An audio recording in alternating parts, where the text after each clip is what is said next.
नमस्कार मित्रांनो, सुख म्हणजे नक्की काय असतं या मालिकेच्या आजच्या भागामध्ये सावरी तंबूतून बाहेर येऊन म्हणते की आतमध्ये तर तंबूला आग नाही लागली आणि आतमध्ये नित्या मॅडम पण नाहीत. त्याच वेळेला आता अधिराज म्हणतो की आतमध्ये मॅडम पण नाही आहेत, मग ते गेले तरी कुठे? तेव्हा तात्या म्हणतात की अचानक काय झालं, हा दूर कुठून येतोय आणि नित्या मॅडम अचानक गेल्या कुठे? अधिराजला आता टेन्शन आलेलं असतं की नित्या मॅडम अचानक कुठे गायब झाले आहेत. त्याच वेळेला आता मागून आवाज येतो आणि नित्या म्हणते की धनी धनी मी इथे मागच्या साईडला आहे, चूल पेटवत आहे, त्याचा हा दूर आहे. तेव्हा कपाळाला विमल डोक्याला हात लावून घेते आणि म्हणते की अरे देवा. आणि मग आता अधिराज म्हणतो की थांबा तात्या, मी बघूनच आलो. तेव्हा तात्या त्याला जा जा असं म्हणतात. पाहुणी म्हणते की अरे अधिराज, तू कशाला जात आहेस तिकडे? थांब, कशाला जातोय? तेव्हा सावरी म्हणते की अरे जाऊ दे त्याला. तेव्हा पाहुणी म्हणते की कशाला जाऊ दे? आता त्याला पुन्हा माणुसकी दाखवण्याची काय गरज भासली? परत ती या घरात शिरण्याचा प्रयत्न करणार, तिच्या या सगळ्या गोष्टी चालूच राहणार. त्यापेक्षा कशाला उगाच त्याच्या मागे मागे जायची गरज होती? तेव्हा आता पाहुणीला विमल म्हणते की राहू दे, जाऊ दे त्याला. पण ती काही ऐकायला तयार नसते. ती म्हणते की नाही आयडे, असं करून करूनच ही आपल्या डोक्यावर चढली. म्हणूनच आता बघू दे मला, हा कशाला तिच्या मदतीला जातोय? त्याच वेळेला तात्या पाहुणेवर शिरतात आणि म्हणतात की पाहुणे, अगं कधीतरी आमचं ऐकत जा, चल हो घरात. असं म्हणून ते तिला घरात यायला सांगतात. आणि त्यानंतर मग आता तात्या, विमल, सावरी, पाहुणी सगळेजण घरात जातात. आणि अधिराज हा नित्याला जाऊन बघतो तर ती डोळ्याला आणि तोंडाला पदर घेऊन बसलेली असते. तेव्हा अधिराज म्हणतो की ओ नित्या मॅडम, हे काय करताय का? तेव्हा ती म्हणते की काय करतोयस म्हणून काय विचारतोयस तू? चूल पेटवते मी काय करू? मला भूक लागली आहे. सकाळपासून माझ्या पोटात चहा नाही की काही अन्न नाही. मला भूक लागली नाही तर माझं काहीतरी होईल ना. तेव्हा आता अधिराज म्हणतो की आता मी जर तुम्हाला काही बोललो ना तर तुम्हाला ते वाईट वाटेल. तेव्हा ती म्हणते की बोल तू, तुझ्या बोलण्याचं मला वाईट नाही वाटत. तेव्हा अधिराज म्हणतो की अहो नित्या मॅडम, तुमच्या बाने तरी ओली लाकडं पेटवली होती का कधी चुलीत? आणि काय गं अम्मा, तू तर गावाकडची वाटतेस, मग तुलाही हे माहिती नाही का? नित्या म्हणते की मला काय माहीत असेल, माझ्या बाने जळती लाकडं काय कधी घरात गॅस बी पेटवला नव्हता. असं म्हटल्यावर आता अम्मा हसायला लागते. आणि अम्मा म्हणते की बरं, चालू दे तुमचा नवरा बायकोचं काहीतरी. तेव्हा नित्या म्हणते की मग अम्मा काय करू मी? मला काही सुचत नव्हतं. सकाळपासून चहाचा एक घोटही घेतलेला नाही आहे. मला काही सुचत नाही आहे, मला भूक लागली आहे. तेव्हा अधिराज म्हणतो की चला व्हा तिकडं बाजूला. तेव्हा नित्या काही बाजूला होत नसते. मग अधिराज जोरात तिच्यावर ओरडतो. तेव्हा ती पटकन बाजूला होऊन उभी राहते आणि म्हणते की काय असला धनी आहे माझा, नुसता माझ्यावर ओरडत असतो. नित्या बाजूला उभी राहते आणि अधिराज आता बाजूने कागद आणतो आणि कागद आणून त्याच्यावर लाकडं ठेवतो आणि पुन्हा तो धूर झाल्यावर तो आग पेटवतो, म्हणजेच ती चूल चालू होते. तेव्हा चूल पेटल्यावर नित्या डोळे चोळायला लागते आणि म्हणते की अधिराज, आणि जोरजोरात ती ओरडायला लागते लहान मुलाप्रमाणे. तेव्हा अधिराज म्हणतो की काय झाले नित्या मॅडम? ते म्हणते की माझे डोळे आता सुरसुरत आहेत. तेव्हा तो म्हणतो की थांबा, तुमचे डोळे असे चोळू नका, त्रास होईल. आणि तो तिच्या डोळ्यामध्ये हळूवार फुंकर मारायला लागतो. आणि तो फुंकर मारत असताना नित्या आता त्याच्या डोळ्यामध्येच बघत असते. दोघे एकमेकांकडे बघत असतात. नित्या म्हणते की अधिराज, माझ्या डोळ्यामधला धूर तर क्लिअर आहे, पण तुझ्या डोळ्यामधला धूर हा कसा जाईल? तुला खरं काय आहे ते कसं दिसणार आणि कधी दिसणार? तेव्हा अधिराज म्हणतो की ज्या माणसाच्या डोळ्यात धूर असतो ना, त्यालाही बाजूचं सगळं धुरकट दिसतं. असं म्हणून तो निघून जातो. आणि नित्या विचार करते की कसं करून मी अधिराजला म्हणू, हेच तिच्या डोक्यामध्ये विचार सुरू असतात. तर इथे लवली हा संत्याला म्हणत असतो की नित्या मॅडमचा एकटीचा संसार आपल्याला घेऊन जावा लागतोय. तितक्यात तात्या येतात आणि म्हणतात की काय रे पोरांनो, ही कसली खरेदी म्हणायची? तेव्हा ते दोघेही म्हणतात की नित्या मॅडमची सामानाची खरेदी आहे, त्यांचा किराणा माल. तेव्हा तात्या म्हणतात की त्यांचा किराणा?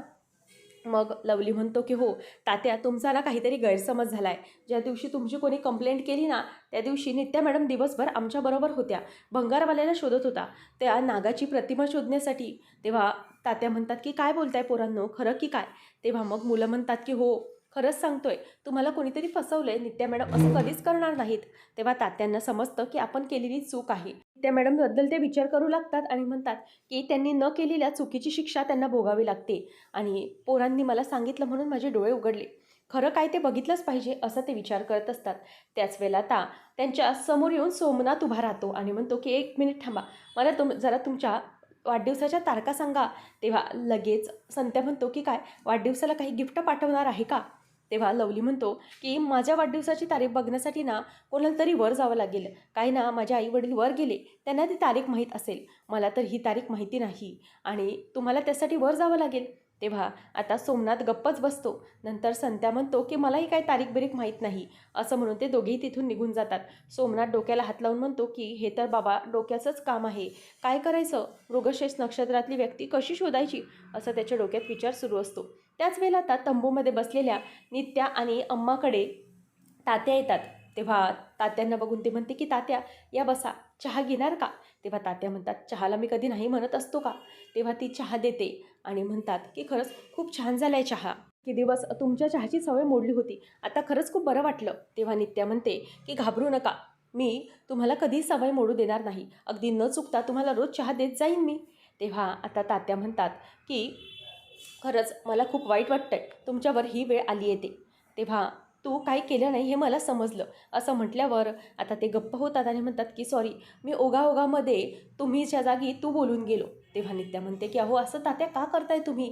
तुम्ही सासरे आहात माझे, अधिराजचे वडील आहात आणि मी तुम्हाला मुलीसारखी आहे ना, मग तुम्ही मला तुम्ही असं म्हणूच नका ना, तुम्ही तू म्हणून हाक मारा.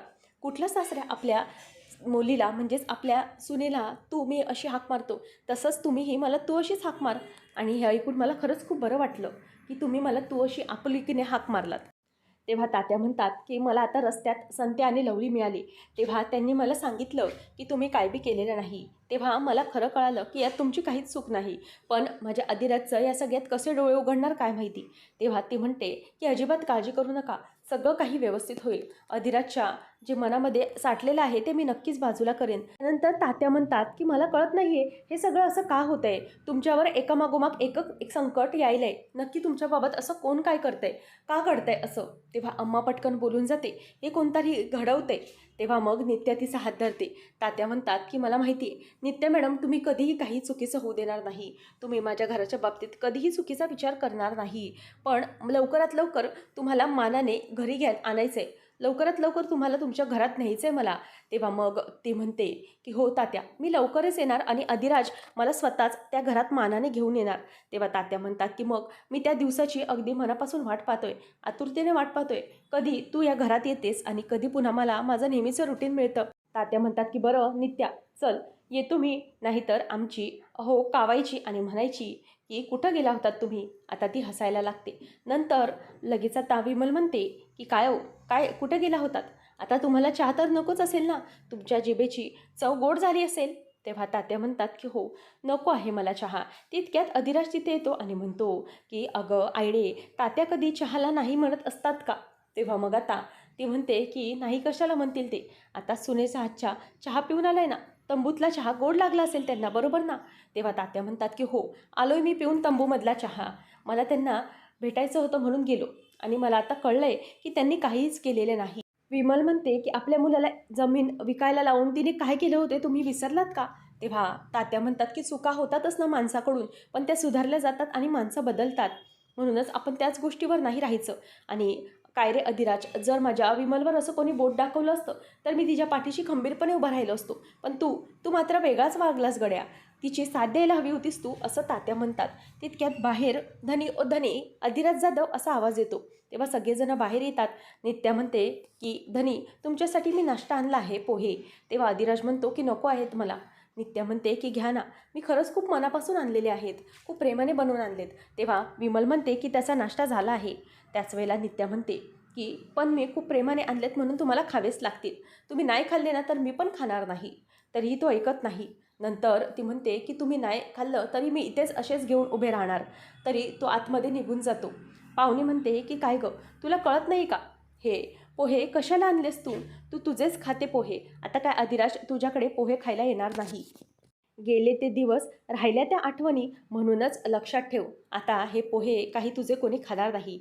हे पोहे उठून टाक असं म्हणून ती फेकून दे तिकडे असं म्हणून तिची ताट बाजूला करायला जाते. तितक्यातच तोच हात नित्या धरते आणि तो हात पिरगळून म्हणते की तुला कोणी सांगितलंय नसता आगाऊपणा करायला, हे माझ्या आणि माझ्या धनींमधलं आहे, तुला मध्ये यायला कोणी सांगितलंय? हे बघ, मला काही बोललीस तर चालेल, पण या ताटाला जर हात लावलास ना जे माझ्या धनींचं आहे, तर हाच हात तोडून तुझ्या दुसऱ्या हातामध्ये देईन, लक्षात आलं ना? खटक्यावर बोट आणि जागेवर पलटी करेन तुला, असं म्हणून ती आता नित्या तिचा हात चांगलाच पिरगळते. पाहुणी आता नित्यामुळे खूपच घाबरलेली असते आणि तिला बाजूला करत ती म्हणते की कळलं ना, इथून पुढे माझ्या वाटेला जायचं नाही. आता पाहुणीचा चांगलाच समाचार नित्याने घेतलेला असतो, म्हणून पाहुणी खूपच घाबरलेली असते. आणि नित्या आता तोच हात पिरगळलेला बाजूला ढकलत तिला पुढे ढकलून टाकते आणि म्हणते की चला आतमध्ये हो, जास्त शहाणपणा करायचं नाही. पाहुणीचं तोंड मात्र तिने बंद केलेलं असतं. पाहुणी तोंडात मारल्यागत आतमध्ये निघून जाते आणि नित्या तिथेच उभी असते. अधिराज कधी येईल याची वाट बघत असते. तिला खूपच वाईट वाटत असतं. त्याच वेळेला आता सगळेजण एक एक करून तिला बघत असतात. बाहेर विमल कपडे वाळत घालायला येते आणि तिच्यावर नजर जाते, तरीही ती आशेने बघत असते. अधिराज आता बाहेर येऊन बसतो आणि सावरी म्हणते की बघ की 1 तासभर झाला अजून ती आत गेली नाही, म्हणजे किती हट्टी आहे ते बघ. त्याच वेळेला विमल बाहेर येते आणि म्हणते की राज, अरे असं दोघांनी बी ताणून उपयोग नाही, एकाने तरी नमतं घ्यावं. जा तू जाऊन त्यांचे पोहे खाऊन घे, नाहीतर उगीचच काहीतरी वेगळं बोलायच्या त्या आणि पुन्हा काहीतरी वेगळं व्हायचं, विपरीत व्हायचं मागच्या वेळेसारखं. त्यापेक्षा जा तू पोहे खाऊन घे. नित्या म्हणते की धने मी वाट बघत आहे. त्याच वेळेला आता अधिराज ती प्लेट मागतो आणि नित्या ती खायला देते आणि अधिराज आता ते पोहे खायला सुरुवात करतो आणि नित्या मात्र त्याला आता स्वतःच्याच पदराने वारा घालत असते आणि तिला तसं पाहून सावरी आता हसायला लागते आणि नित्या मात्र अधिराज पोहे खात आहे म्हणून खूपच जास्त आनंदामध्ये असते. तर पुढल्या भागामध्ये आपल्याला पाहायला मिळणार आहे की अधिराज पोहे खात असताना नित्या म्हणते की अगदी लग्नाच्या अगोदरपासून माझी अशी इच्छा आहे ना की माझी मंगळागौर व्हावी माझ्या सासरी. तेव्हा मग आता अधिराज बघत असतो. नित्या म्हणते की मला माझी ती इच्छा पूर्ण करायची आहे. आता माझे लग्न पण झालेले आहे म्हणून मला माझी मंगळागौर करायची आहे.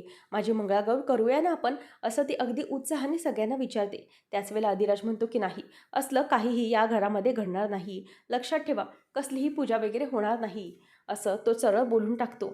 त्याच वेळेला नित्या म्हणते की नाही, माझी मंगळागौर होणार आहे म्हणजे आहे आणि हा माझा हट्टच आहे. आणि जर माझी ती पूजा झाली नाही ना, तर मी काय करेन ते बघ. मी यावेळेला अन्नपाणी त्याग करेन.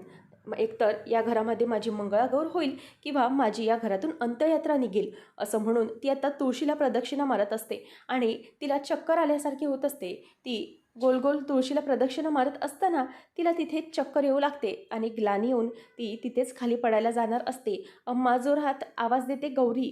त्याच वेळेला ती खाली पडायला जाते आणि अधिराज हा तिला पकडतो आणि अधिराज त्यावेळेला तिला धरतो आणि नित्याला तो म्हणतो की हे सगळं काय चाललं आहे तुमचं, आणि नित्या तिथे चक्कर येऊन पडते.